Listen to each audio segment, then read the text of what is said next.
Tere päevast, daamid ja härrad! Meeldib, et olete jälginud meie programmi, kus juba sügisel sai kirjutatud, et erandina on meie tänane algus kell 16, mitte aastaid sisse harjunud kell 14. Teema seondub unega, seega täitsa sobib, kui natuke edasi lükatud on. Ja sellega seoses mulle endale meenub üks selline paari aasta tagune loetu Florida poolsaarel Ameerikas on päikeselinnak või päikeserand, kus sealsed eakamaid inimesed oma neid pensionipõlve veedavad ja seal siis oli arutlusel, et kohalik volikogu, et äkki peaks kell 18 alustama, mitte tavapäraselt kell 16, aga see ettepanek lükati tagasi, sest kell 18 pidid juba paljud võimalikud volikogu liikmed tujuma.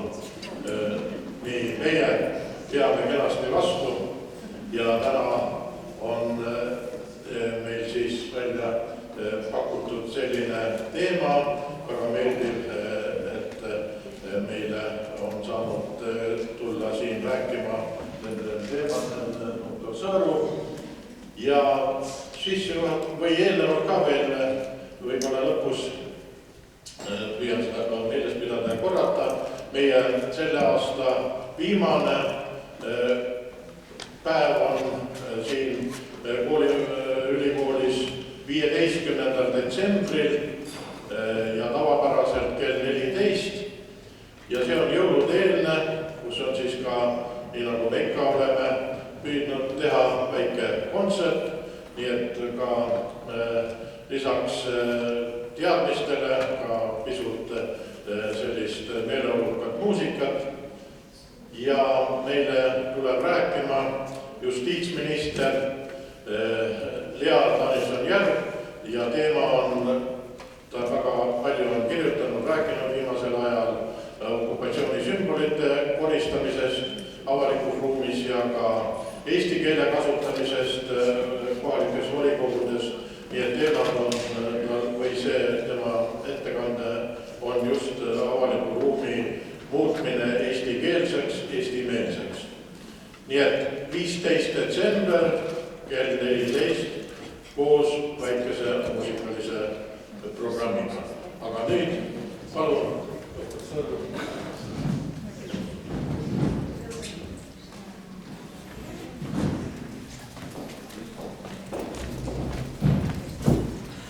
Tere õhtust, kallid kuulajad. Mul on rõõm taas Tehnikaülikoolis olla, kuigi mulle Tartu Ülikooli lõpetanud arstiteaduskonna olema lõpetanud ka Tallinna Tehnikaülikooli, kus ma kaitsesin doktorikraadi 2 aastat tagasi, 3 aastat tagasi praeguseks. Ja minu nimi on Elve Sõõru, töötan kopsuarstina ja olen ka üks vähestest unemeditsiini ekspertidest ja selle unemeditsiini eksperdi staatuse olen ma saanud Euroopa uneuurijate seltsi juures Berliinis 2013. aastal. Sellele eelnes pikk õppimine ja pikaaegne huvi unemeditsiini vastu. Töötan Confido meditsiinikeskuses, Medikumis, olen Eesti Unemeditsiini seltsi asutajaliige, juhatuse liige ja olnud ka pikka aega seltsi juht, samuti Eesti Uneliidu asutajaliige ja juhtkonna liige. Aga täna olen ma tulnud teile rääkima und mõjutavatest teguritest vanemas eas. Minu loeg on pikk. Mõelge kaasa, peale loegut küsige hoolega ja panin siia lava ette ka natuke materjali, kui te peate vajalikuks midagi kaasa võtta. Seal on siis unepäevikud, soovitusi valude korral ja kuidas oma und parandada.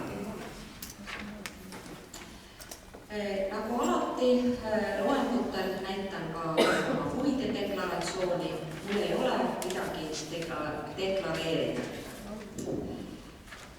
Ja kui me unest mõtleme, siis erinevad maalikunstnikud on kujutanud und erinevalt, on ta siis millegi järgi igatsus või on siis mingisugustel maistel teemadel mõtlemine ja igatsus.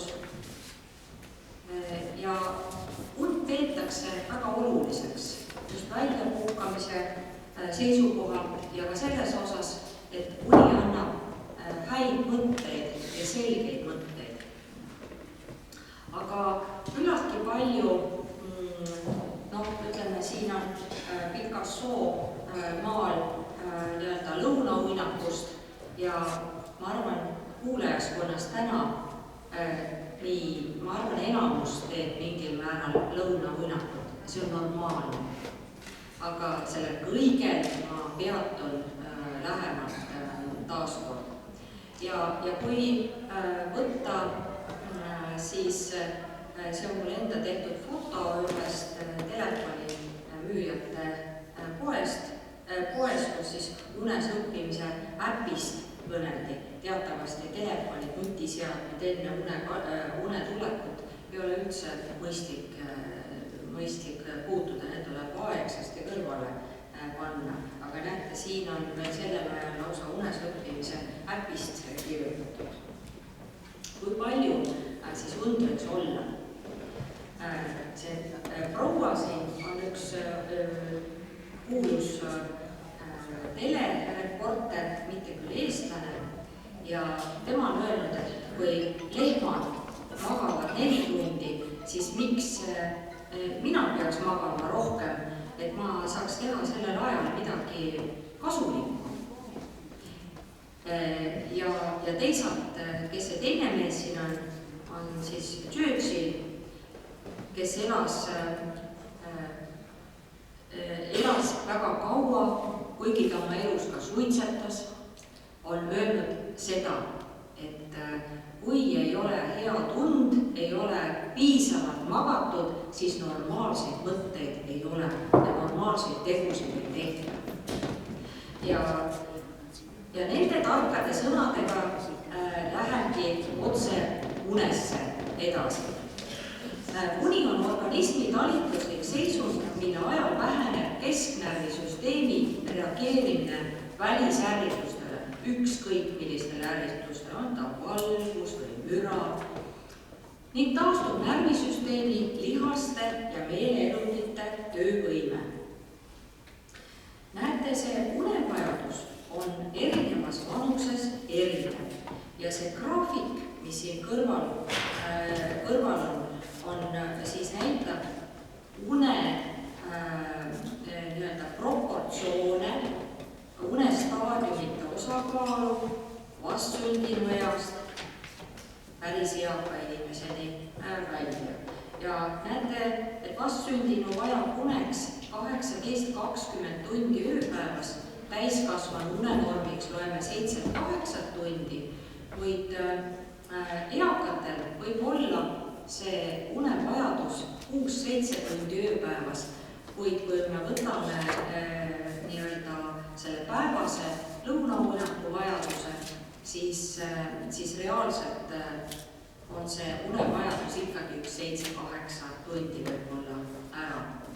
Ja kindel roll on teada ka igasugustel sisemistel ärrititel ja sellest kõigest ma teile räägin, mis need sisemised ärritid siis on. Ja kui nüüd uneproportsiooni vaatate, siis see valge osa siin all, see viitab sügavale unele. Ehk siis, mida vanemaks inimene saab, seda vähem oma sügavat und on. Kerge une osakaal jääb suhteliselt samaks, kuid kaob ka see REM-une osa või ta väheneb niivõrd palju, et eakatel alates 65. eluaastast on siis REM-und suhteliselt vähem. Nii et une pikkus on lühem, une uni on pindmisem ja see on loomulik. Ja see käib inimese arenguga ja une muutustega täiesti kaasas. Une ja ärkveloleku aeg on seotud geneetikaga ja on individuaalne. Te olete küllalt leidnud, et võib-olla teie vajate 7 tundi und, aga minu kaasa vajab 9 tundi, siis ei maksa selle pärast tülli minna. Te olete ammu ilmselt need tülid kõik ära rääkinud kodus, aga inimeste unevajadus võibki olla, et kõik ei pea minema magama ühel ajal ja tõusma siis ühel ajal üles, sest see inimene, kes vajab rohkem und ja kui teda aetakse siis üles, et sa pead ka nüüd üles tõusma, siis temal võib tekkida unevõlg, temal võib jääda mitmed unetunnid magamata, ta muutub vahuraks ja pika peale võivad sellel inimesel ka haigused tekkida. Aga oleme Eestis unemeditsiini spetsialistidega maha istunud ja pannud paika unenormid, et uneaeg võiks olla ikkagi öötundidel ja uneaja kestus 6,5 kuni 11 tundi, see vahemik on täitsa normaalne. Magama minek ajavahemikus kella 9 kella 1-ni, ärkamine ajavahemikus kella 6 kella 10-ni ja une ja ärkveloleku aja varieerumine kuni 3 tundi nädala jooksul. Noorukid teatavasti istuvad palju internetis, vaatavad oma mobiiltelefone ja kui vähegi võimalik, siis nad nädalavahetused magavad väga kaua. See on märk sellest, et nädala sees on mitu unetundi vajaka jäänud ja see vaene nooruk laps, ta vajabki uneks aega, mis tal nädala sees on kahjuks magamata jäänud. Magama jäämine 16 minuti jooksul, aga oleme võtnud Eestis konsensuse, et 30 minuti jooksul, nagu mõned teadusartiklid näitavad, on selleks piisav.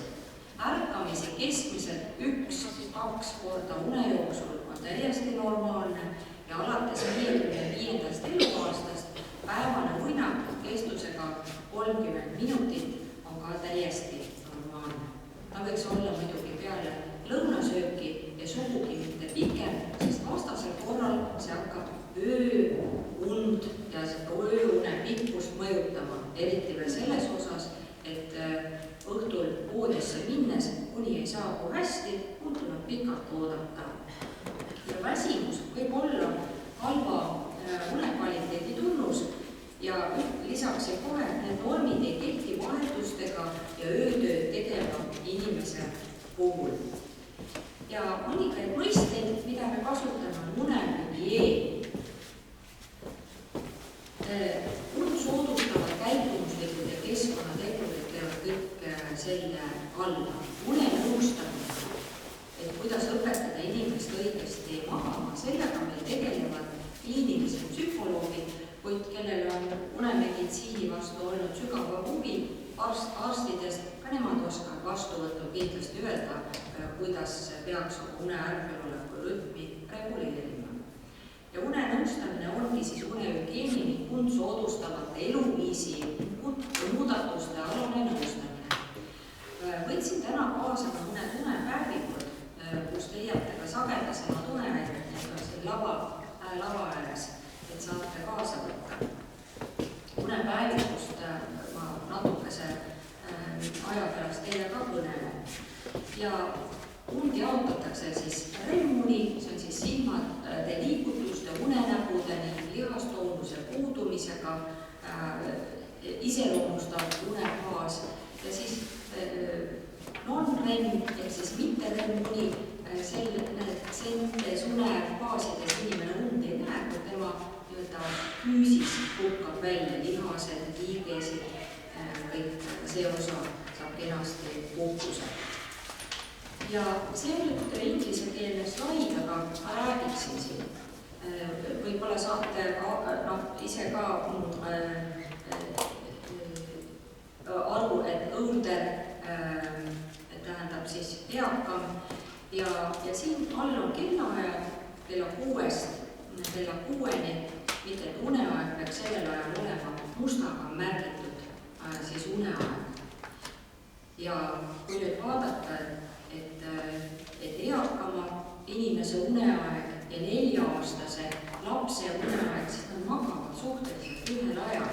Nad saavad ka hästi hakkama ja seega vanavanemad saavadki selliste eelkooliealiste lastega väga hästi hakkama, sest nad elavad sisuliselt samas rütmis. Ja kui teil lapselapsi hoida, siis teine puhkeaeg ja lapselaste puhkeaeg langeb kenasti kokku. Eakate und iseloomustab erinevad tegurid, mida välja tooks, et unehäired on vanematel täiskasvanutel täiesti tavalised. Ja vajalik hulk und püsib muutumatuna kogu täiskasvanu eas. Ja soovitav on magada igal ööl ikkagi 7-8 tundi, võtta selline mõtteline plaan ikka, et ma magan sellise aja, see ei ole. Ja vanemate inimeste uni on siis vähem sügav ja katkendlikum kui noorematel inimestel ja terve 70-aastane inimene võib öösel mitu korda ärgata, ilma et see oleks üldse tingitud haigusest. See on vanusega kaasas käiv muutus. Unehüpogrammiks nimetame uneuuringul saadud selliseid elektroodide poolt joonistatud unemustrit ja vaadake siin esimesel pildil on siis noorem inimene ja teisel pildil vanem inimene, nende unestruktuur on täiesti erinev.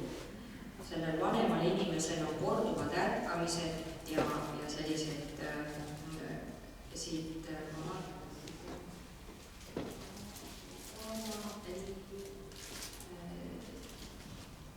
mul vist ei ole siin, millega näidata.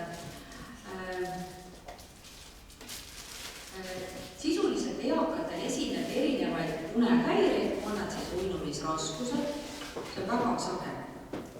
Lähete voodisse, und ei tule.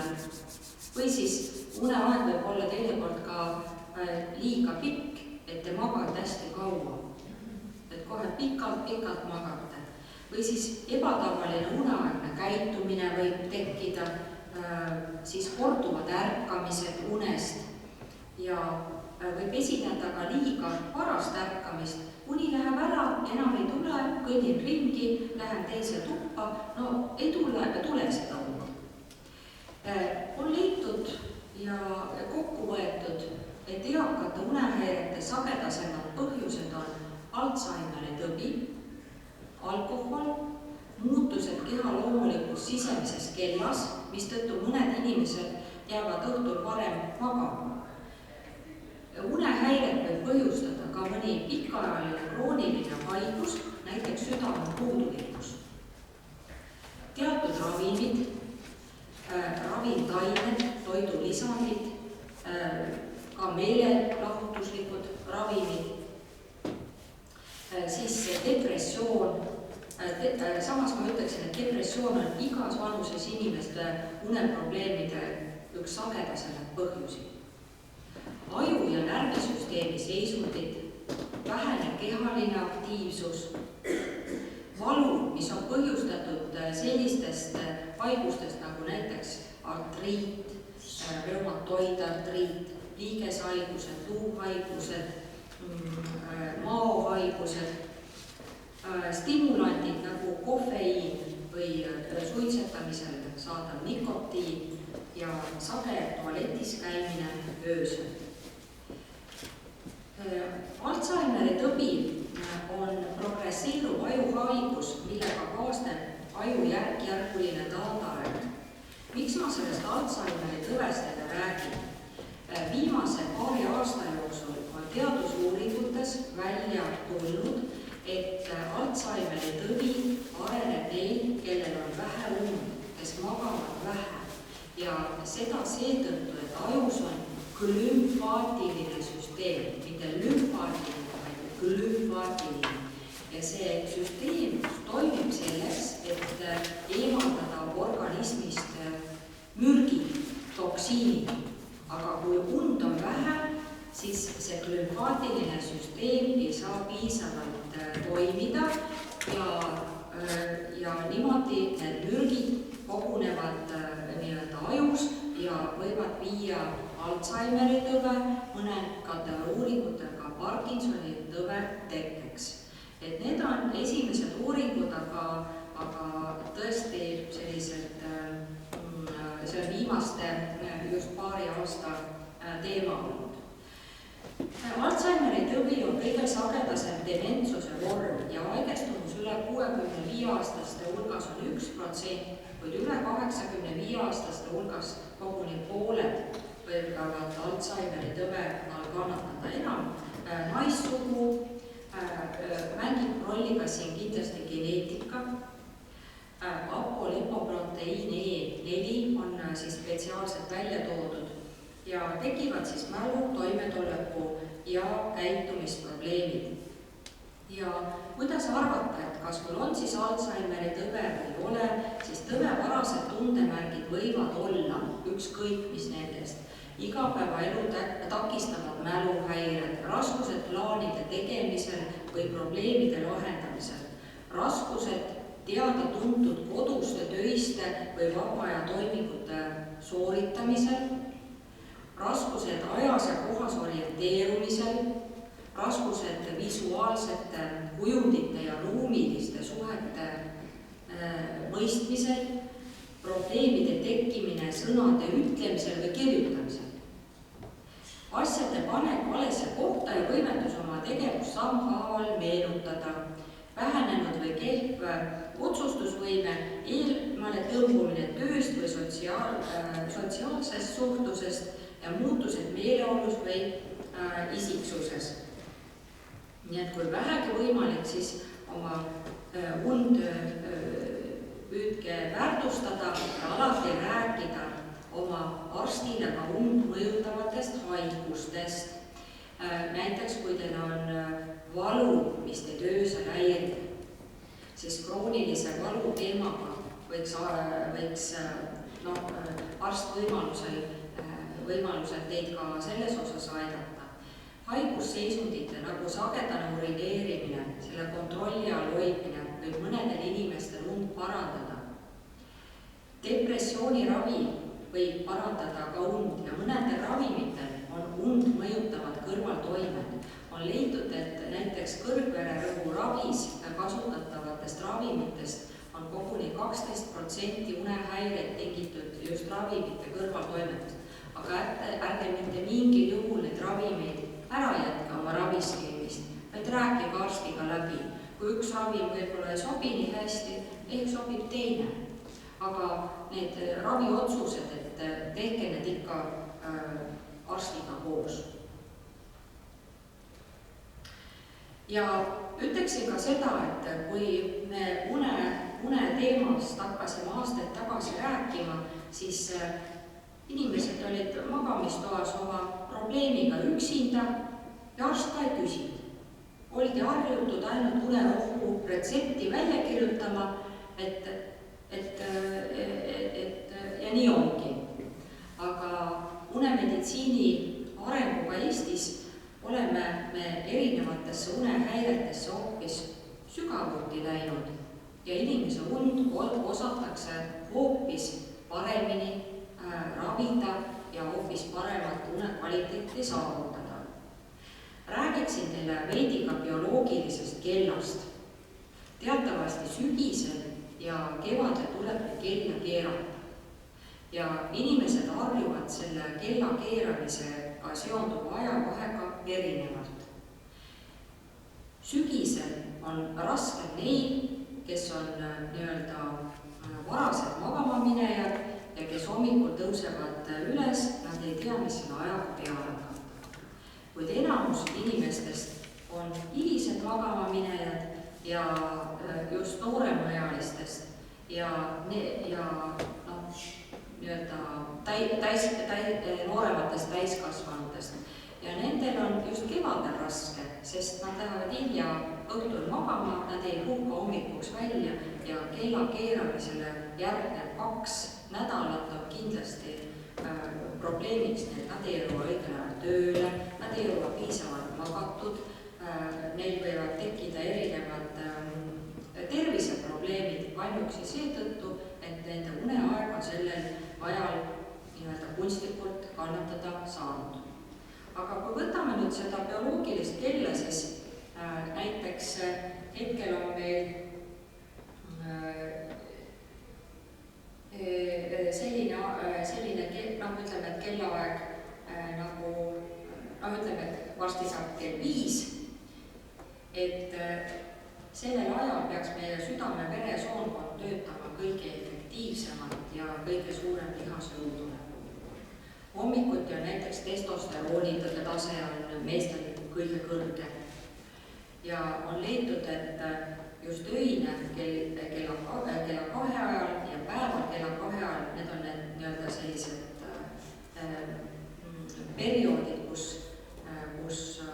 see bioloogiline kell nagu vahetub, et siis hakkab üks tsükkel ja teine siis lõpeb. Melatoniini produktsioon hakkab õhtul ja lõpeb hommikul ja serotoniini, seda produtseeritakse siis hoopis hommikul. Aga kuidas meie aju käitub, kuidas ajule antakse teada, et nüüd on uneaeg, siis kõik sinine valgus, see ei lase unel hästi tulla, laseb soe valgus tulla. Kui te vaatate seda valgusspektrit, kõik see kollane, punane, sellised soojad lambid magamist toas sellise kollakama valgusega, need sobivad hästi. Aga kui on hommikul probleem ärkamisega, siis nendesse kohtadesse kohe sellised külma valgusega lambid ja hoopis kergem on ka ärkamine. Ja kuidas siis valgus reguleerib meie und?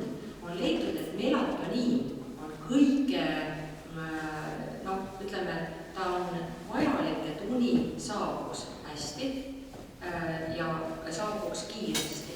Vanaemaealistel võib olla silmavõrkkestas muutused, mis tõttu päevavalgust hästi ei lase sealt silmavõrkkestast läbi ja aju täpselt ei tea, et millal see uneaeg võiks olla. Seetõttu üle 55-aastased võivad täiesti kaaluda ka melatoniini kasutamist und soodustava vahendina, kuid mitte pikka aega. Noorematel ja rasedatel ei ole uuringut tehtud ja mistõttu neid ravimeid ei soovita.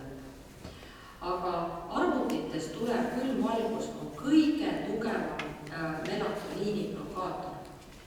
Siis, kui noored istuvad oma voodites arvutite taga, siis nad lükkavadki uneaega edasi. Sellepärast, et see melatoniini tase veres ei tõuse ja sellel noorel inimesel ei olegi võimalik magama jääda. Seetõttu me ütleme, 1-2 enne magama minekut arvutit konkreetselt kinni. Telekat võib vaadata, aga arvutit nutiseadmed need kinni. Mida me soovitame, on kindlasti, kes tööl käivad, siis, et tasakaal valitseks. Uneaeg, tööaeg ja aeg oma huvidega tegelemiseks ja sotsiaalseteks tegevusteks, see kõik peab olema normaalne. Teatavasti naiste ja meeste une kvaliteet on erinev ja uni ka kulgeb veidi erinevalt. Leidsin 2 maailma tuntud kunstlikku maali, üks on siis Tiziani mehe 3 iga ja teisel siis Gustav Klimti naise 3 iga, et mis on olulised, naise jaoks on alati hoidmine ja hoitus, aga meeste jaoks on nii-öelda armastus, materiaalsed teemad ja midagi seal kaugemal nähada seal sellised majad ja nii edasi. Et reaalselt une osas ja meil on erinevad hormoonid ja erinevalt nad töötavad, aga ütleksin, et mitte ainult naistel ei ole menopaus, ka meestel see on andropaus, aga see kulgeb natuke pehmemalt ja see mõjutab täpselt samamoodi une kvaliteeti. Une ajal ei toimu absoluutselt puhkamist.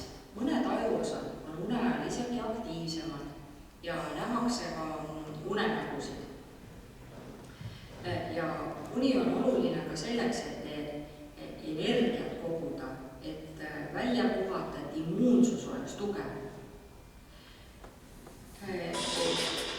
Ja praktiline ja käitumine vajalik aeg ööpäevas ja kui on vähe magatud, siis ei tule ka need seosed hästi või mälu häirub või eks te olete isegi tähele pannud, et kui on paar sellist halvasti magatud ööd, siis mõttega üldse ei liigu ja kus pahuraks teeb kohe. Ja normaalse unetervise kujundamiseks oleks kõige ideaalsem oleks selline une ärkveloleku rütm, et igal õhtul lähete magama ühel ja samal ajal.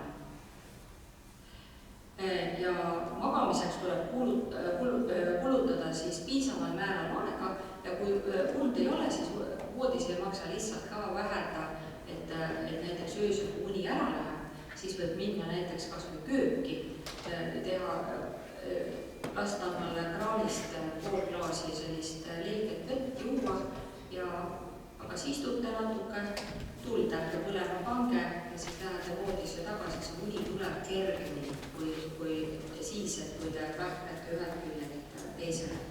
Ja alati need individuaalsed erinevused, aga see ei ole ainult mitte une aja, vaid ka on selles osas, et võib-olla teil vaja ühesugust patja oma voodikaaslasega, võib-olla teil on teki soov erinev, et kõik see ikkagi mõjutab, igal ühel on individuaalne see, see on ideaalne, kui paari suhtes on mõlematel ühesugused vajadused. Ja õige magamiskeskkond, kõige sagedamini häirivad ümbritseva keskkonna helid, nagu näiteks tilkuv veekraam või magamistuppa lubatud koduloomad. Koduloomad ei tohiks kassid, koerad mitte mingil juhul magamistoastel olla.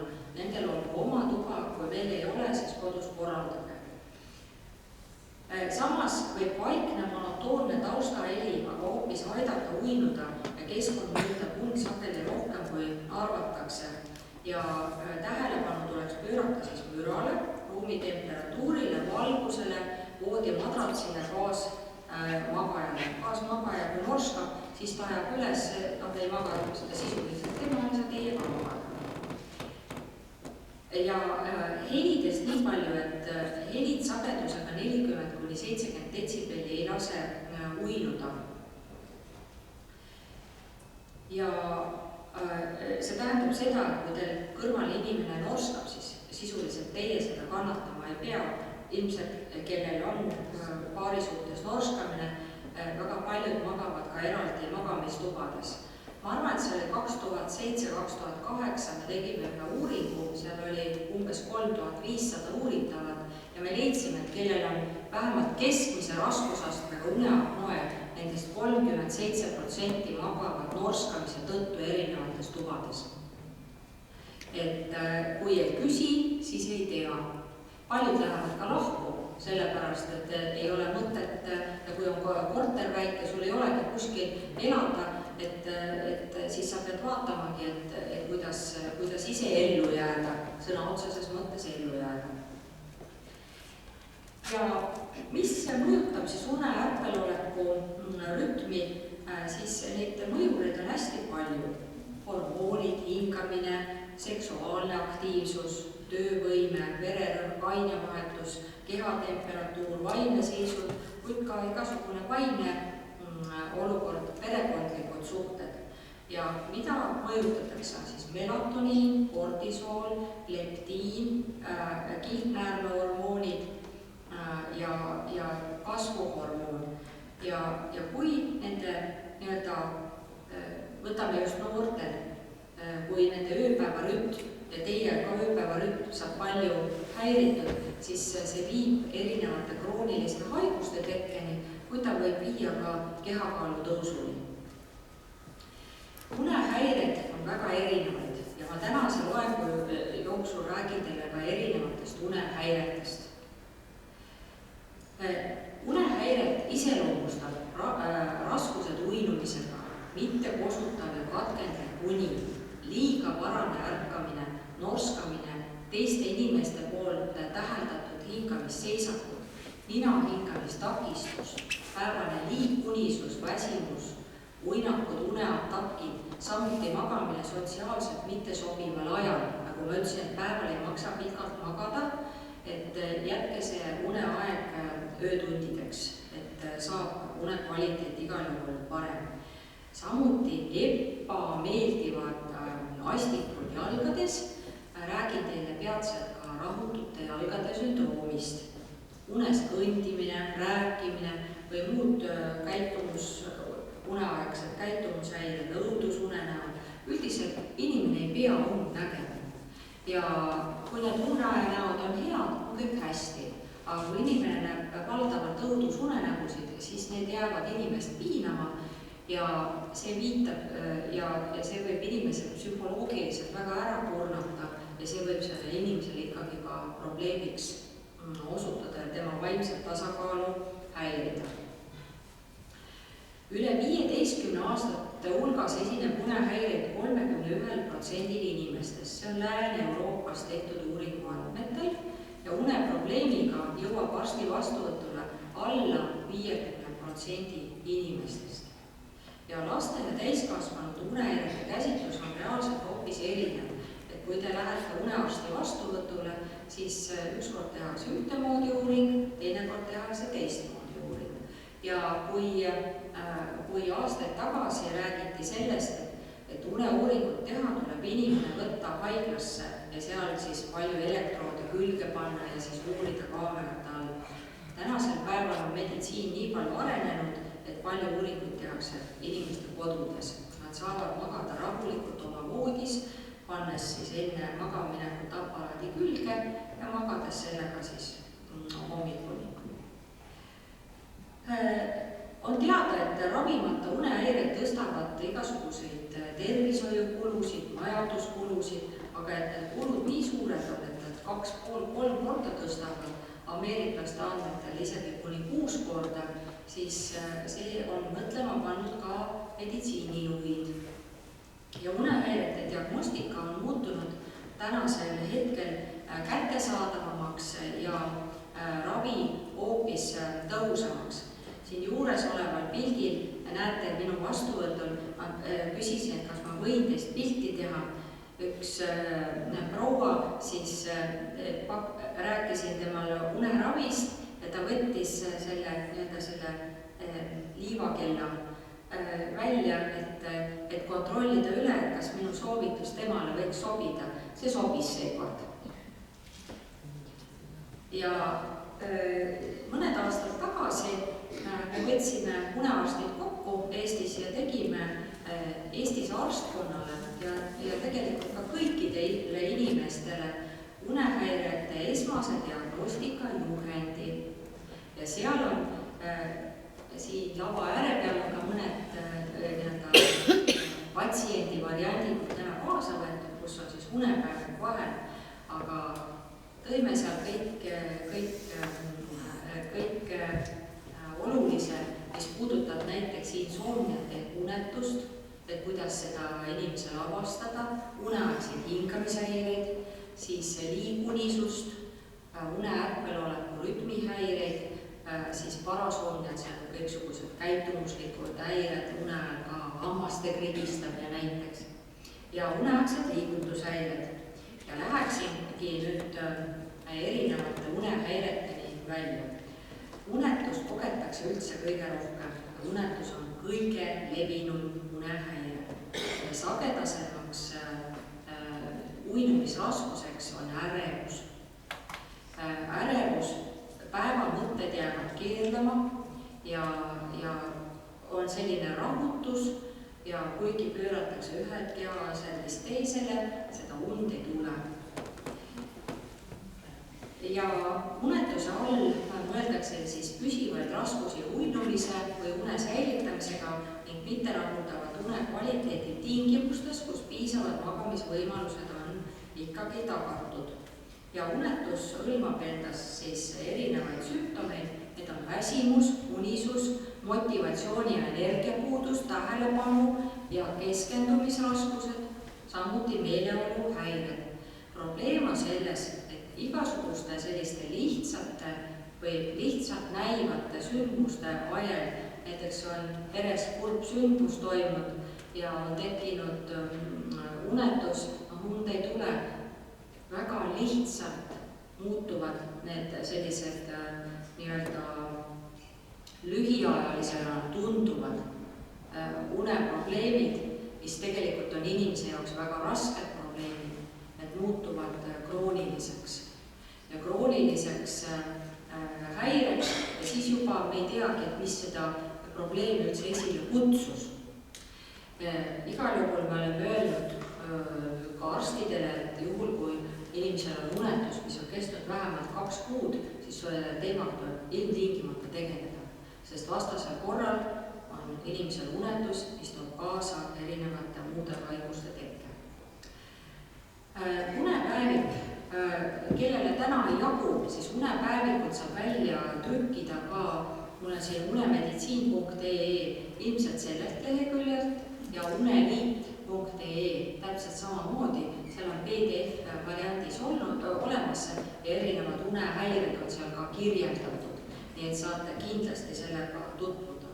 See on 2-nädalane päevik, mida igaüks saab kodus täita, et hinnata oma uneärkveloleku aega, et palju te reaalselt magate ja kui näiteks teil on uneprobleem ja plaanite arsti juurde minna, siis võtke kodus täidetud unepäevik juba kaasa, siis on arstil hoopis lihtsam teid aidata, siis ta juba näeb, et ahaa, teil on see probleem tõenäoliselt või teist probleemi ei ole ja saab kiiremini teie unehäire korral aidata. Kõik seletused, kuidas seda unepäevikut täita, on selle unepäeviku juures olemas. Juhend ja näidis ja kõik sellised teemad.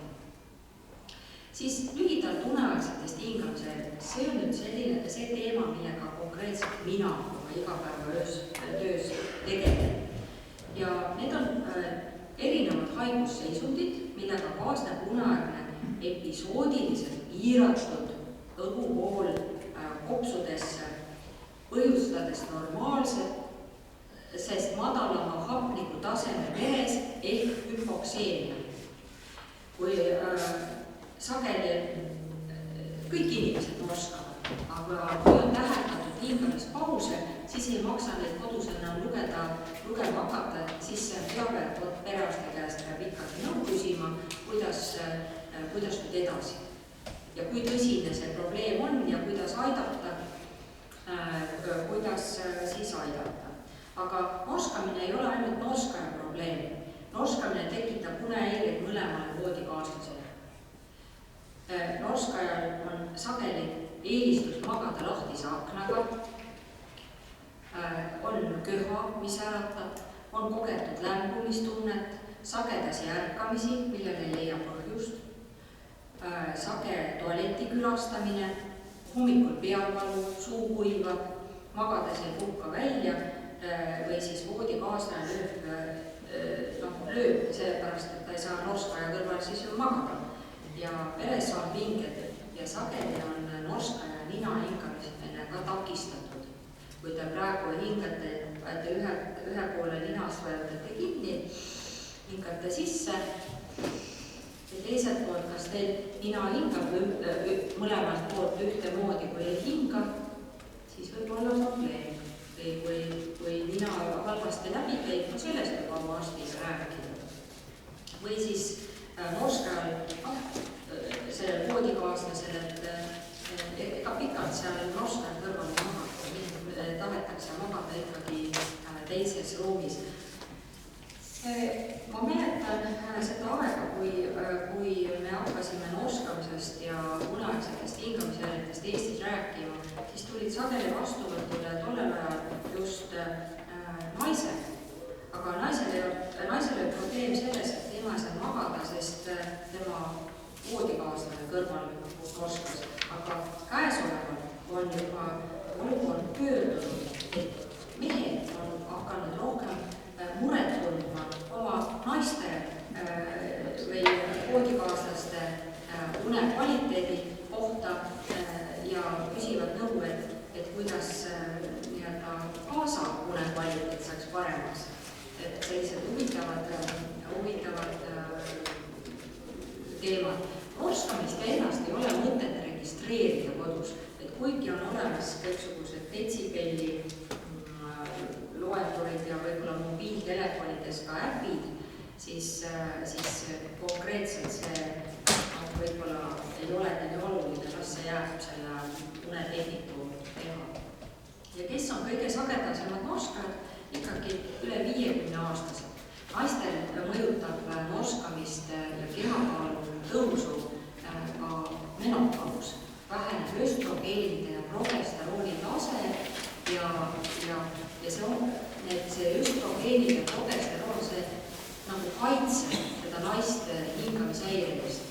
Aga kui see tase hakkab langema, siis naisel hakkab kehakaalu juurde tulema ja see mõjutab unekvaliteeti ja toob norskamist ka kindlasti enam kaasa. Ja kaela ümbermõõdust olete te ilmselt kuulnud, kes on käinud mootorsõiduki juhi tervisetõendi väljastamisel ja kellel on peetud vajalikuks siis kaela ümbermõõtu mõõta, siis kaela ümbermõõt ei ole selle ainuke kriteerium. On ka kõrgvererõhu tõbi, pikkus, kehakaal, pigem kehamassi indeks 35 ja rohkem. See on suur number. 160 sentimeetrile inimene peaks kaaluma vähemalt 90 kilo, siis tema tervist peaks uneaegse hingamisele osas kontrollima. Ja mis siis uneapnoe korral toimub? Siin vaadake, selle suurel pildil on näha siniste jootega, kuidas hapnik läheb hingamisteedpidi sinna kopsu ja sama teedpidi tuleb ka süsihappegaas siis organismist välja. Sissehingamisel viiakse hapnik ja süsihappegaas siis välja, hingamisel välja. Aga kui esineb inimesel uneapnoe, siis tekib sulgus, keelepära ja neelu tagasinna piirkonnas ja eriti just selililamades, mõnedel inimestel ka külili, mõnedel ka kõhuli. Siis ajule antakse teada, et sul on veres hapnikku vähe, sa pead kähku oma hingamisteed lahti tegema. Aga see on väga ohtlik kogu organismile, sellepärast, et vabaneb adrenaliini ja seesama hingamispausist üles ärkamine, see võib põhjustada inimesele ka infarktieelse olukorra. Ja teatavasti infarktidest 2/3 toimubki öötundidel ja täpselt sama palju südame rütmihäireid toimub just öötundidel. Seega, kui hingamishäireid leitud, siis üks asi on hapnikutase, aga teine on ka siis nende hingamispauside olemasolu ja see, mida need hingamispausid kaasa toovad. Norskajad on enamasti ülekaalulised. Kui me vaatame inimesele otsa, siis me juba näeme, et silmad on sellised punakad, inimene on halvasti maganud ja kui me vaatame inimest küljelt, siis näeme, et alalõug on tükimaad tagapool, näete seal kahel pildil, et tõenäoliselt see lõug on väike, kui inimene on selja peal, siis see kiil vajub inimesel kurku ja kergemini kurku, sellepärast, et see lõug on nii väike ja ta ei toesta keelt ära. Ja aastaid tagasi paljudel opereeriti siis kurkunibu, tänasel päeval on see meditsiini osa paljuski arenenud, kõiki kurkunibusid pole sugugi mõistlik opereerida ja seal peab ikkagi uurima, mis inimesel reaalselt toimub. Näitan teile ühe pildi sellest, kuidas ma rääkisin, et infarktid või rütmihäired võivad tekkida. Siin on võetud siis erinevad kanalid, see on mul enda poolt tehtud uneuuring ühel nii-öelda patsiendi andmeid ei näe, et kellel tema tehtud on, aga näete siin, nende sakkide vahel jookseb läbi mitme sakirea sellised pikad read, sisuliselt kui inimene ja see punased pikad jooned siin all, need on siis hingamispausid ja rohelised üks hetk ja need on hingamispausid ja rohelisega näidatud, kuidas hapniku tase langeb nende hingamispauside tõttu. Ja näete, kuidas inimene, kogu see organism võtab ennast kokku, et hingamistee lahti teha. Ja vaat see on organismile inimesele hästi ohtlik. Siin käesolevalt on näha, et üks hingamispaus lõpeb ja teine algab. Norsatusega lahti, uuesti kinni. Ja norsatusega lahti ja uuesti kinni. Me oleme täheldanud ka selliseid hingamispause, mis kestavad üle minuti. Proovige seda päeva järgi proovida, väga raske on. Kui te vaatate unemeditsiin.ee seda kodulehekülge, seal peaks olema üks video, kus on siis ühe uuritava hingamist jälgitud. Seal on 40-sekundilised pausid, aga proovige selle järgi selle hingata, vaadake, kas te tuleb välja. Seda pilti me näeme väga sageli. Siis mootorsõiduki juhi tervisetõendi väljastamise korrast. See, et uneapnoe on riskitegur, et uneapnoed peab ravima, see jõudis meie inimeste teabesse alates 2016 aastal ja see on eurodirektiiv. Ja just nimelt monopoolses situatsioonis on inimesel võimalik uinuda, aga miks see uneapnoe oluline on sellepärast, et miks seda peaks ravima ja uurima.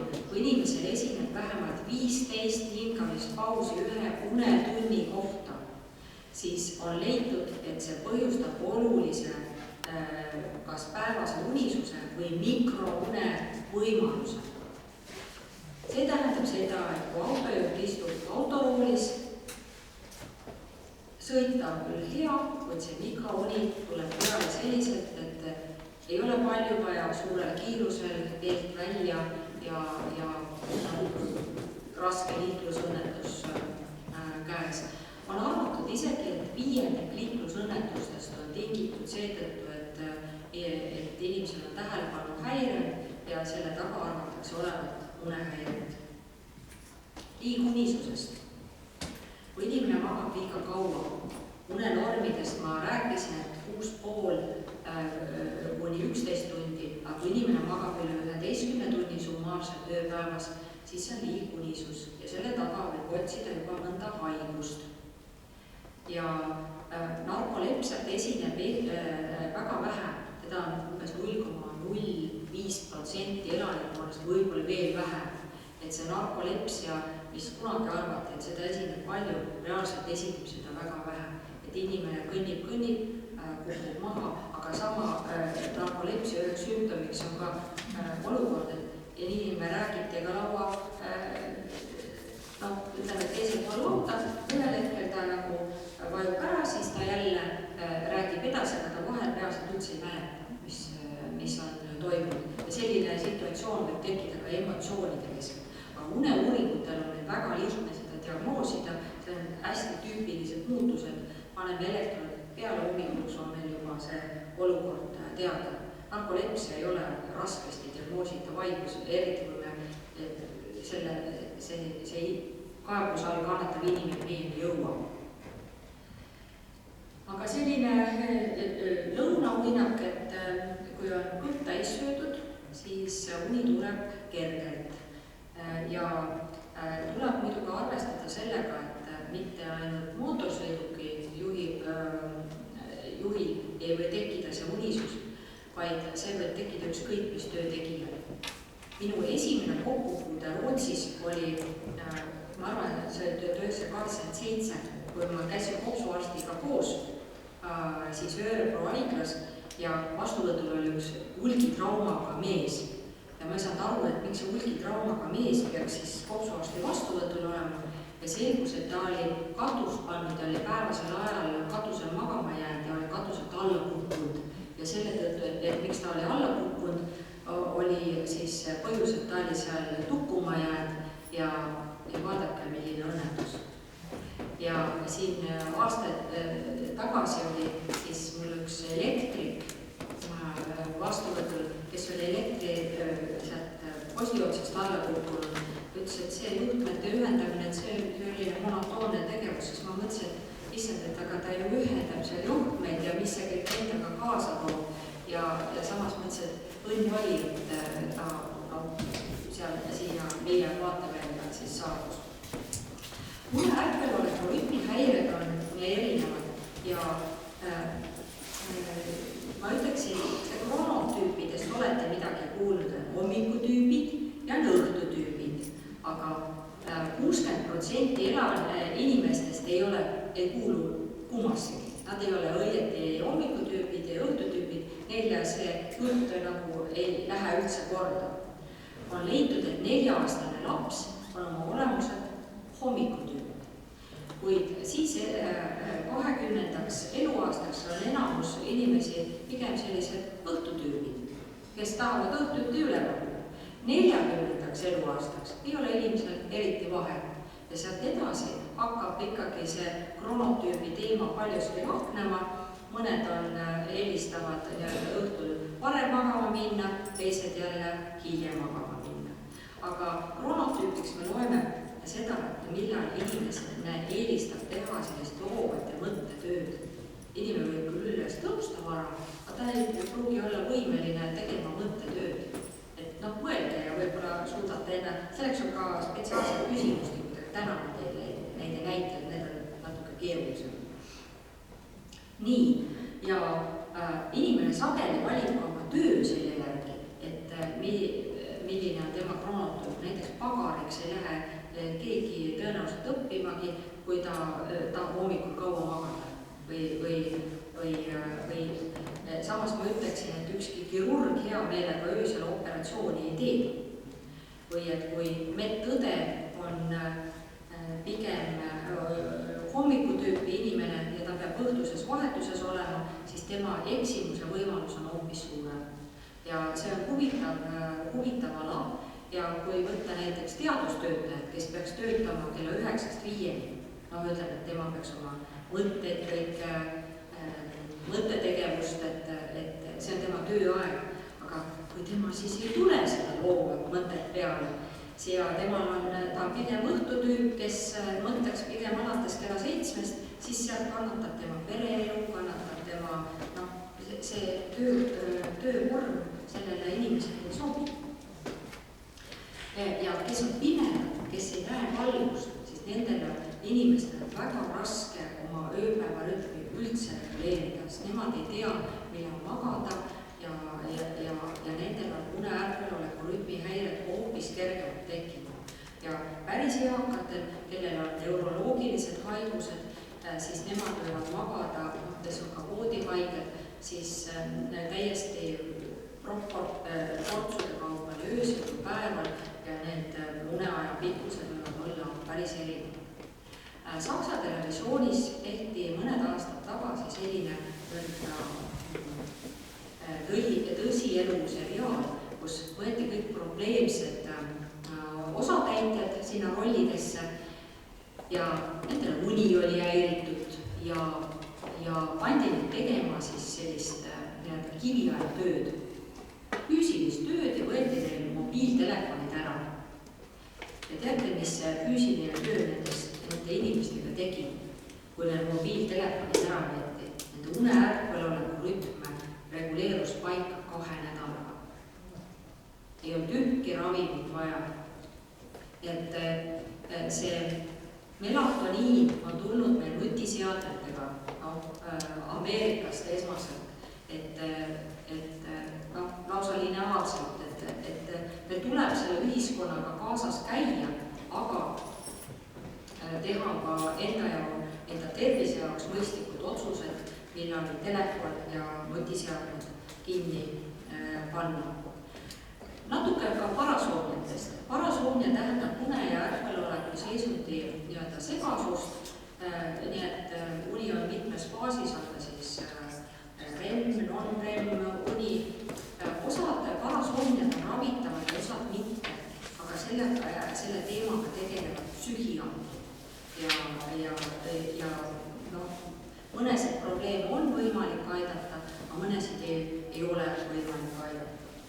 Ja veel ette rutates ja kõige, ütleme, et kuidas need unehäiretest ja unehäired üldse esmaselt kirjanduses ja näitekirjanduses dokumenteeritud. Ka tänaseks ma olen veel otsinud kokku erinevaid kunstiteoseid, kuna ma ise olen kunstihuviline. Siis kui te olete Lady Macbethi näinud, siis sellised parasoomniad ja kogu, tegelikult on selles näidendis peaaegu kogu selle unehäirete ampluaa, et see on meile selline hea selline õppetund endale. Ja siis titaani ärkamine ja nii edasi. Parasoomniad, need on erinevaid ja psühhiaatrid on ikkagi need, kes sellega tegelevad. Aga nüüd siis uneaegsetest liigutushäiretest.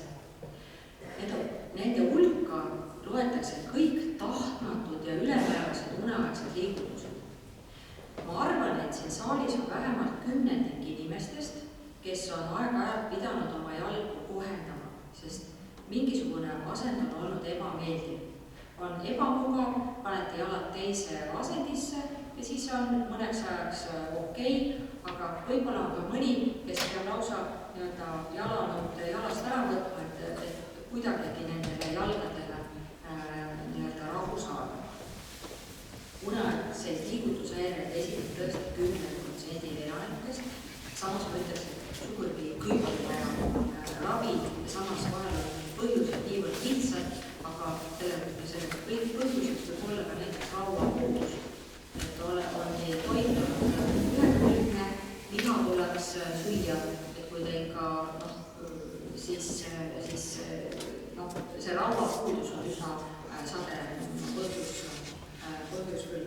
Hammaste krigistamine vastuvõtule, kui tuleb patsient, siis me laseme hambaid ka näidata, vaatame, kas hambamail on kulunud ja vahel inimene ise ka teab, et ta on hambaid krigistab, aga see on ka selline geneetikaga kaasas käiv teema.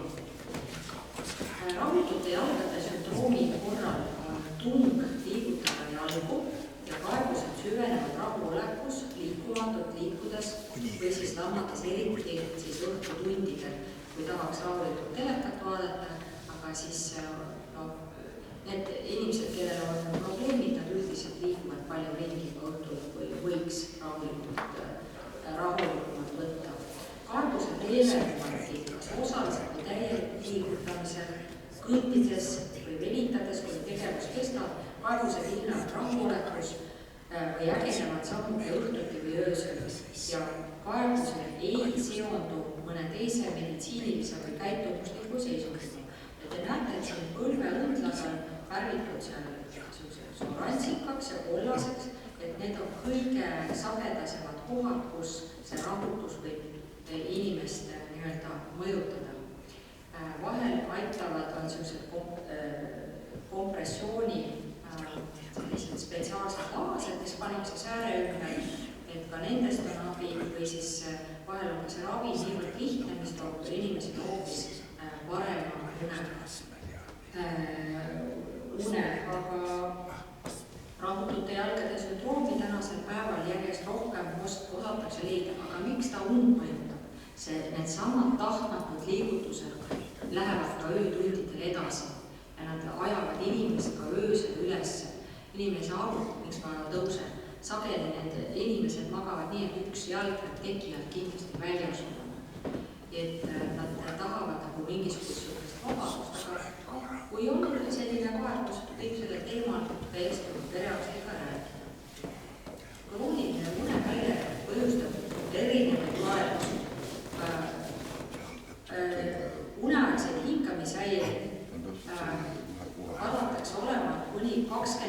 4% elanikest. Rahutute jalgade sündroomi uute uuringute põhjal isegi kuni 10%, kroonilist unetust 10%, aga mida vanem on inimene, seal seda unetuse protsent on kindlasti suurem. Aga võtame nüüd tualetis käimiste arvu. Uneapnoega seos on järgmine. Kui inimene käib tualetis rohkem kui 2 korda öö jooksul, siis maksaks sellest kindlasti oma arstiga juttu teha. Sageli käiakse tualetis ka seetõttu, et on vett välja ajavad tabletid ja on vaja tualetis käia, aga ma ütleksin ka seda, et selle inimese uni on kindlasti hoopis rohkem häiritud. On häiritud ka potents ja siin on toodud üks uuring, kus on siis seoses vanusega meestel potentsihäired märgitud ja nagu näha, et just siin on punasega toodud erinevatel skaaladel sisuliselt enam alates 60. eluaastast ja kellel on vähemalt keskmise raskusastmega raske raskusastmega uneapnoe ja nendel inimestel on ka rohkem päevast unisust ja sageli on nad hoopis ülekaalulised. Siin üks pildikene ka erinevatest uneuuringutest, et teeme neid laborites. Ma olen ise seisnud hea selle eest, et Eesti Haigekassa rahastaks neid uuringuid, et aastaid olen Eesti Haigekassale teinud ettepanekuid uneuuringute kaasamiseks Eesti Haigekassa uuringute nimekirja ja see on kõik õnneks läinud. Edasi ma räägiks teile natuke uneapnoe ravist hingamise aparaadiga. Ma arvan, et siin saalis mõnel on kodus hingamise aparaat olemas, on välja kirjutatud mask ja on öeldud seda, et seda maski peaks kasutama siis igal ööl või magamise ajal. Ütleksin siin juures, et need aparaadid on reaalselt erinevad, et kui sõbral on aparaat, ta ei saa kasutada mingil põhjusel või tuttaval aparaat, siis võiks öelda, et oleks kindlasti arsti poole pöörduda, sest midagi on läinud seal paigast ära. Ja see tervise olukord tuleb kõik üle vaadata ja võib-olla isegi see aparaat ei sobib mõni teine aparaat, mis reguleerib seda hingamist hästi. Aga kui see inimene on siis arsti juurde tulnud, siis meil on kõik nagu peo peal olemas. Meie näeme täpselt ära, et millal on aparaati kasutatud, kui efektiivne see ravi on. Meil on need tulbad näitavad kõik erinevaid päevasid, üksteise järgi. Milline rõhusuurus, kuidas mask on peas püsinud, kui palju, kas aju on alati andnud korraldused hingamisliigutust teha, et need tarkvarad on hästi palju arenenud. Aga see, mis puudutab nüüd ravi efektiivsust, siis loeme, et ravi on hästi läbi viidud, kui üle 4 tunni on kasutatud vähemalt 50% öödest ja ravi tulemusel on siis hingamishäireid oluliselt vähem ja ravimaski on ikkagi uuendatud 1 kord aastas. Et iga aasta peale seda maski uuendama, kui mask on vanaks saanud, siis mask tuleb välja vahetada. Siis näitan teile ka ühte pilti, et vahel eakatel vajub enam just eakatel ja kellel on mitmed hambad välja tõmmatud, et hambaid on suus vähem, kui peaks olema, siis suu kipub lahti vajuma öösel. Ja kui suu vajub lahti, siis see põhjustab selle, et keelepära on hoopis neelu tagasi lähemal, et ta põhjustab omakorda sellise uneapnoe tekke. See on võimalik sellise lõuafiksaatori ehk suusulguri kasutamine. Näete, üks selline seal keskmisel pildil on lõug pandud sellise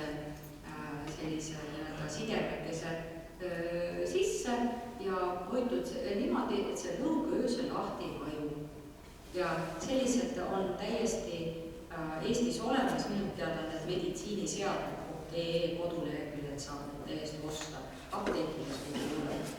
Ja vahel pannakse ka suu sellised hambaarstid teevad spetsiaalsed rabased nendele hammaste krigistajatele ja nendele, kellel alalõuad on tagapool, et tuua need alalõuad siis ööst tundidega ettepoole. Ja ravide suunanoed siis väldite norskamisest või väsimusest tingitud perekondlikke probleeme, ennetate liiklus- ja tööõnnetustesse sattumist, ennetate ja ravite üheaegselt paljusid haigusid, näiteks kõrgvererõhutõve. Vahel on vererõhku nii raske kontrolli alla saada, aga kui selle põhjuseks on püsiv põhjus, milleks on see uneaegne hingamisehäire, vererõhk läheb palju normaalsemaks. Ei pea nii palju rohtusid teinekord isegi võtma. Südamelihas infarkt, südamerütmihäired, ka süda püsib paremini rütmis. Ja kehakaalu on lihtsam jälgida ja jõuate rohkem, päev kulgeb hoopis positiivsemas meeleolus. Ja natuke ka töörütmist, et kõige ebatervislikum on vahetustega ja öötöö. Paljud eakad käivad vahetustega ja öötööd tegemas. Et siis te peate oma une ärkveloleku rütmi ja ma ütleksin ka seda, et 25% inimestest on ilmselt need, kelle see öötöö vahetustega töö mitte kunagi ei sobi. See on ka noorte hulgas. Näiteks meditsiinis lõpetatakse meditsiinikool ära, minnakse öövalvet tegema, siis selgub, et stress, depressioon, kehakaal, kõik asjad on halvasti. Ja siis otsitakse kohta, kus teha ikkagi päevastööd. Ja kõige tervislikum tööaeg on siis kella 7 kella 6 selles ajavahemikus. Ja mis siis kaasneb öötööga, on ikkagi unepuudus. Et kui öövalve lõpetatakse, minnakse koju magama, siis magatakse kindlasti vähem. Magatakse 2 tundi vähem, keskmiselt 2-3 tundi magatakse vähem ja see loob aluse siis kroonilise unetuse ja sellest tingitud haiguste tekkeks. Me oleme andnud tööandjatele ka nõuandeid, et kui seda töökäigu tsüklit muuta, siis peab alati käima päripäeva, mitte kunagi vastupidi. Ja politsei piirivalveamet juba mitu aastat tagasi ja nad on meie käest nõu küsinud, me oleme teadusuuringuid otsinud ja neile nõu andnud, et kuidas oleks mõistlik töötajate tervist hoida. Ja vahetustega töö ja tööga kaasnevad väga erinevad terviseriskid. On leidnud, et kui inimene magab vähem, siis temal võivad tekkida teatud kasvajavaidlused, maokaavandid, depressioon, sagedased on unehäired ja loetakse ka seda, et on lühiajalised riskid ja pikaajalised riskid, mida kohe ei osata näha, mis kujunevad aastate pärast alles. Natuke alkoholist ka. Alkohol on kui rahusti, alkohol on kui antidepressant. Ja kui alkoholi õhtul võtta, võib see uni paremini peale tulla. Aga mis alkohol veel on? Ta on süsivesik. Ta põhjustab selle, et veresuhkru tase tõuseb ja ta tegelikult moodustab organismis ka teatud mürke, millega tuleb kogu organismil hakkama saada. Mina alkoholi tarbimist ei propageeri ja absoluutselt mitte, et seda peaks nüüd und soodustava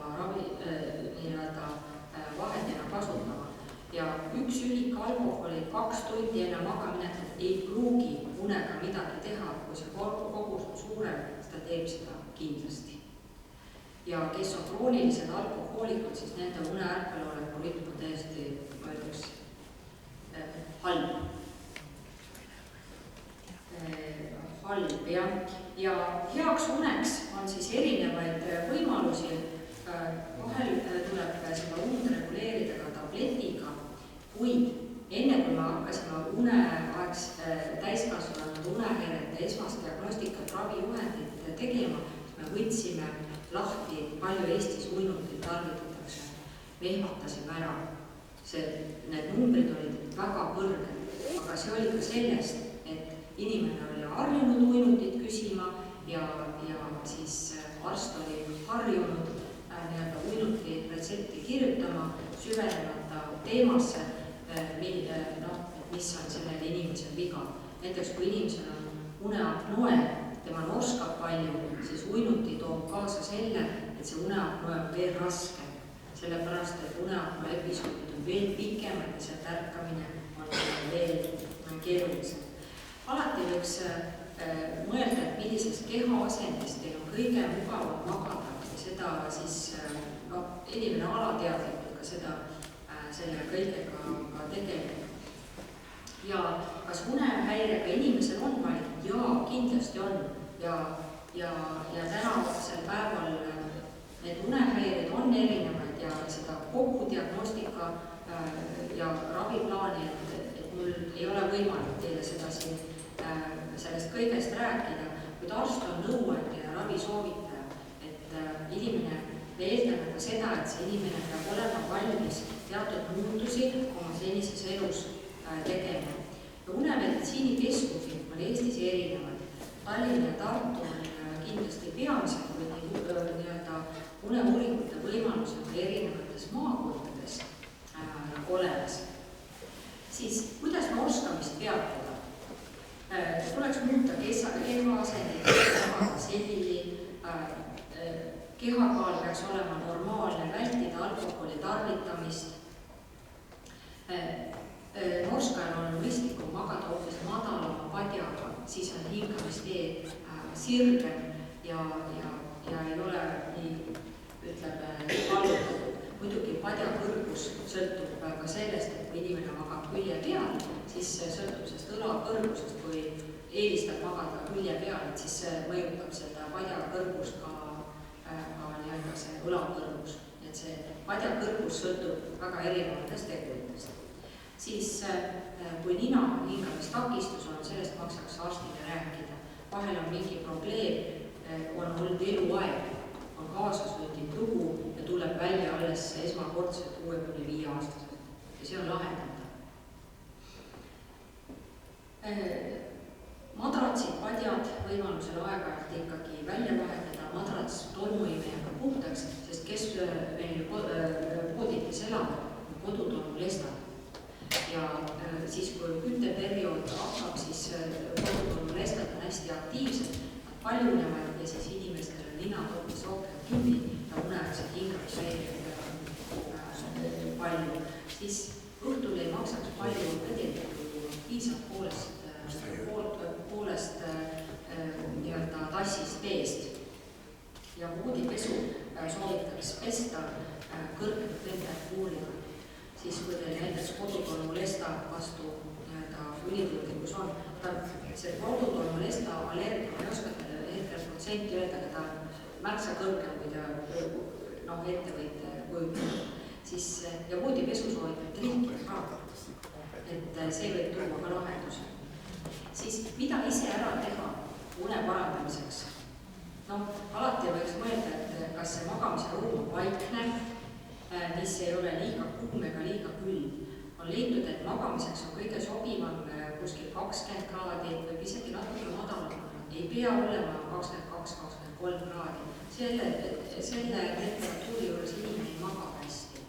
See ei ole füsioloogiline inimese hingamisteedile. Ja kui kiputakse akent lahti tegema, siis võib mõelda uneaegse hingamise olemasolu. Siis muud võimalused. Vältida siis suuri eineid vahetult enne magaminekut ja abiks võiks olla kergest näkk või midagi kõige natuke magusat võib ka olla, sest see magus toob hea une, mingi väike tükike šokolaadi, see teeb mingit kurja. Aga unele samast ta võib isegi mõjuda hästi. Nüüd on palju räägitud aminohapetest. Aminohapped on näiteks happudes kirssides. Aga see on selline valdkond, mis alles areneb ja sellest see toitumine ja näiteks toit ja põletiku teke, et sellest see on selline valdkond, mis on viimastel aastatel olulise muutuse läbi. Vältige stimulante nagu kohvi joomine 3–4 tundi enne magaminekut, kui on näiteks liigutushäired ja jalad on rahutatud. Tahate teatrisse minna, küll on raske neid jalgu seal pingi rea vahes hoida. Piirdub ainult hommikuse kohviga puhud.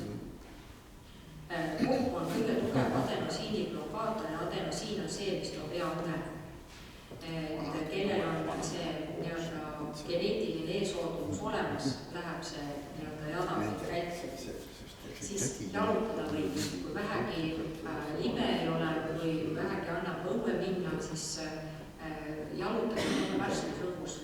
Kui on koduloomad, väga hea käida jalutada, et inimesed käivadki jalutada. Minge magama ja ärgake üles iga päev samal ajal ja ärge tehke liiga pikka ega hilist lõunauinakut. Kindlasti lõunauinak peaks olema tehtud enne kella 5.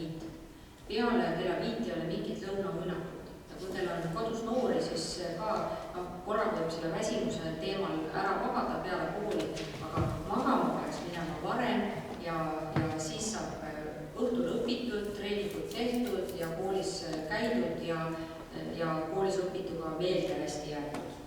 Ja ärge vaadake televiisorit ega kasutage magamistoas arvutit.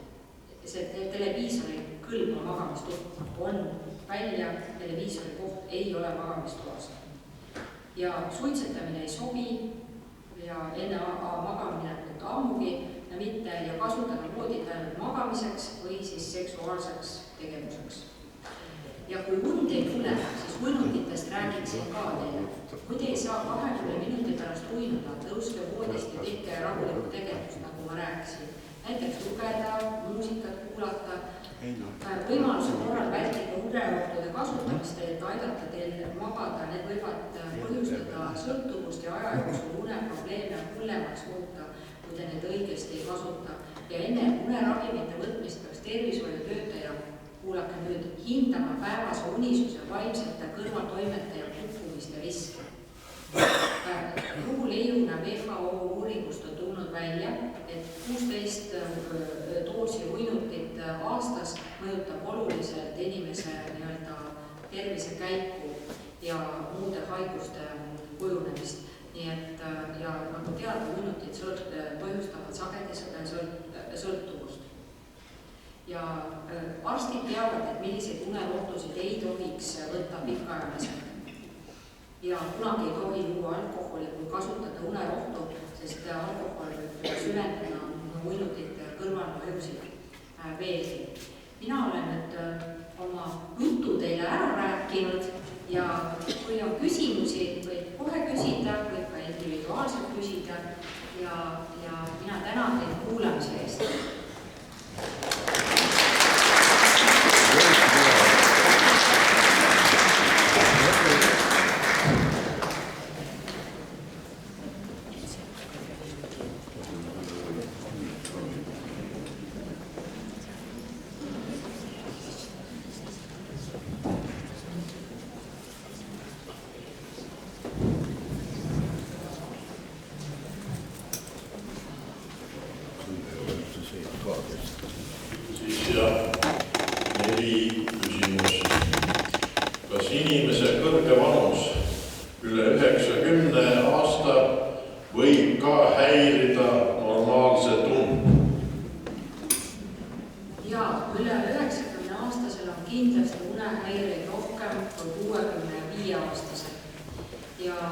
Ja samas ma ütleks, et alati see ei ole nii. Aga kui te küsite, kas vanus, siis une häirumine vanuse kasvuga, see on loomulik, normaalne, füsioloogiline teema. Nii. Kui on probleeme magamisega, kelle poole võib pöörduda? Magamise probleemi korral on kindlasti esimeseks on perearst. Ja perearsti käest võib nõu küsida, et kui on unega probleem, perearst teeb esimese hinnangu, et kas te vajate unearsti konsultatsiooni või mitte. Või ta saab selle probleemi lahendamisega ise hakkama. Aga tänasel loengul ma rääkisin teile ravimite kõrvaltoimetest, siis ma rääkisin teile erinevatest valudest, liigutlushäiretest, nooskamisest. Kui te ei ole sellest teemast oma perearstile veel enne rääkinud, siis siis rääkige sellest kõigest. Ja siis perearst teeb koos teiega otsuse, või teete koos perearstiga otsuse, et kas peaks edasi pöörduma.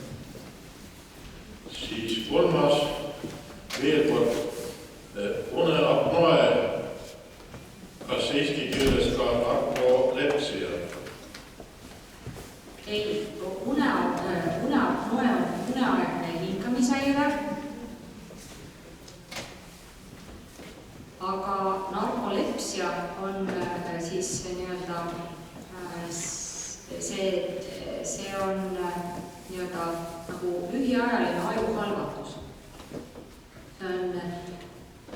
See võib tekkida nii päeval kui öösel, aga me leiame sageli uneuuringutel teatud unemustri järgi, jah, sellel inimesel on suure tõenäosusega narkolepsia. Samuti leiame uneaegseid hingamishäireid siis uneuuringul, kui me näeme, et hingamine on peatunud, siis on hingamisteed lahti tehtud ja jälle on peatunud ja loeme need hingamiste peatumiste episoodid kokku ja siis vaatame, et millise raskusastmega haigus on ja millised probleemid inimesel on ja siis saame aidata. Ja neljas viimane, millist ravi soovitate jalakrampidele? Jalakrampide, alati on räägitud magneesiumist, võib-olla ka see tsingi teema, aga ma juhiks tähelepanu, et vahel on jalakrampid ka veresoonte muutustest ja kas on veenilaienditest, on seal mõned ravimite kõrvaltoimed. Jalakrampidel on hästi palju neid põhjusi ja samas jalakrampid võivad tekkida ka siis, kui te olete päeval hästi aktiivne olete palju liikunud ja kuidagi see elektrolüütide tasakaal ei ole seal nii hästi paigas. Aga ma ütleksin ka seda, et need magneesiumid tõenäoliselt on erineva imendumisvõimega organismi, kellel kuidas ja magneesiumi määrata veres on suhteliselt mõttetu. Et ei maksa perearstil küsida magneesiumi määramist veres, see sisuliselt ei aita. Te võite üks 400–600 milligrammi võtta siis päevas ja teha sellisel vähemalt paar kuud sellise kuuri. Magneesium on üldiselt inimesel pigem vähem kui rohkem. Nii. Suur tänu, doktor Sõõru, selle